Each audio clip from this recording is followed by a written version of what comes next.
Hi everyone, here is Salomon Osteto, and that's my second video that I made to this channel.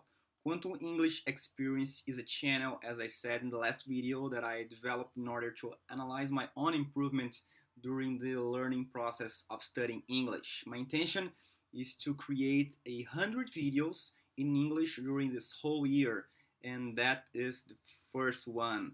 This year I made a commitment to myself. I decided to come back to the English. I decided to fight for having the patience and the discipline to definitely unchain the language. I decided to go deep into the behaviors that are required when you really decide to overcome yourself. So I'm gonna try some different this year. Basically, I'm gonna use two techniques of self-development that unfortunately we didn't learn during school or college but are well known in the neuroscience field. These are behaviors totally based on the neuroscience knowledge.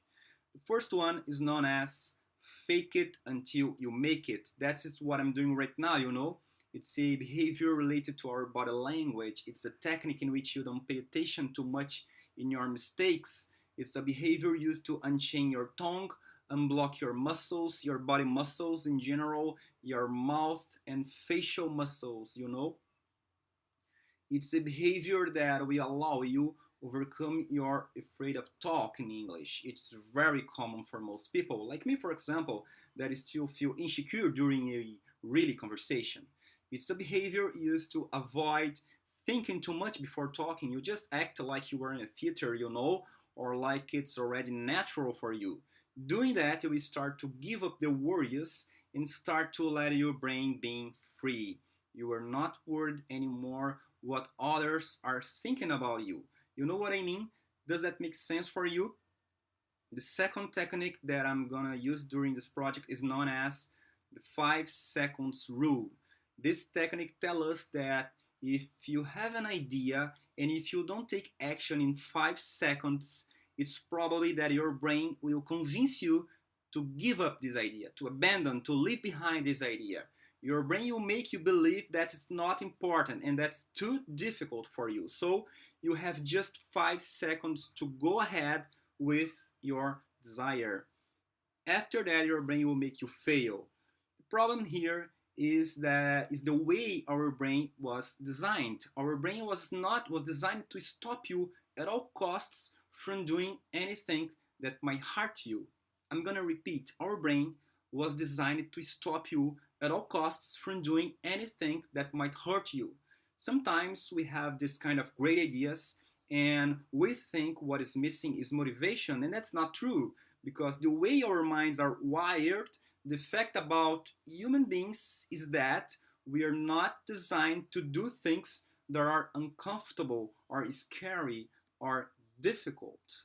Our brain are designed to protect us from those things because our brain are trying to keep us alive. But in order to change, in order to build a business, in order to be the best parents, for example, in order to do all those things that we know it's important to our life, to our work, to our dreams, we're gonna have to do things that are difficult, uncertain, or scary. So having this kind of knowledge, we're gonna be able to fight against our mind. Or better than that, we're gonna be able to learn how to deal with our mind. Is that too much complicated to understand or believe in it? I think it's a little bit, but at the same time, I feel it really makes sense. During the next videos, I'm gonna go a little bit more deep into those techniques, okay? Well, friends, I don't know if you realized, but I was reading the text all the time. In fact, I was worried. I'm not reading anymore, okay? I was worried about missing some important point. I was afraid, I was worried about not being clear enough related to the techniques I described. That's why I decided to read the text in this first video in English. So, I just like to know you that I wrote the text by myself. For sure that I had to go to some research previously, but the most important thing here for me is that now I already have some material to analyze myself, to analyze my postures, to observe my gestures, my pronunciation, which means my body language in general, okay? So that's it, my friends. I hope you have enjoyed this video. I hope it had been at least interesting for you, you know? So thanks for watching and let me know what you think about that. So I see you in the next Quantum English Experience video. Okay? Bye bye.